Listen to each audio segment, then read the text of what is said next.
ಎಷ್ಟು ಕಲಿತರೇನು ಕೈ ಸ್ವಚ್ಛಿಲ್ಲ.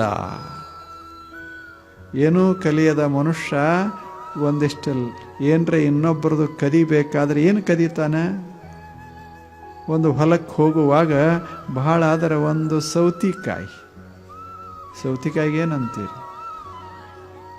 ವಾಳೋಕ್ ಒಂದು ಸೌತಿಕಾಯಿ, ಒಂದು ಕುಂಬಳಕಾಯಿ ಸಣ್ಣದಷ್ಟೆ, ಒಂದು ಮಾವಿನಕಾಯಿ, ಒಂದು ಬಾರಿಕಾಯಿ ಅಷ್ಟೆ ಕದೀತಾನ. ಬಹಳ ನಾವು ಕಲಿತೇವಿ ಅಂದ್ರೆ ಆಫೀಸ, ಟ್ರೇಸರಿಗೆ ಟ್ರೇಸರಿ, ದಿಲ್ಲಿಗೆ ದಿಲ್ಲಿ, ಹಂಗಾಗ್ತದೆ.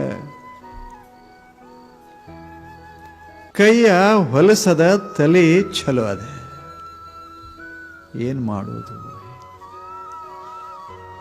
ಅದಕ್ಕೆ ಬಸವಣ್ಣವ್ರು ಹೇಳಿದರು, ಹೆಂಗಾಗ್ತದೆ ಹೇಳಿ, ಹೇಗಾಗ್ತದೆ?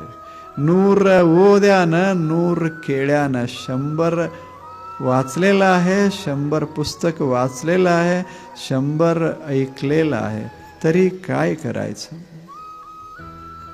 त्याला आशा सोडत नाही आणि त्याचा रोष सुटत नाही. मग काय करायचं?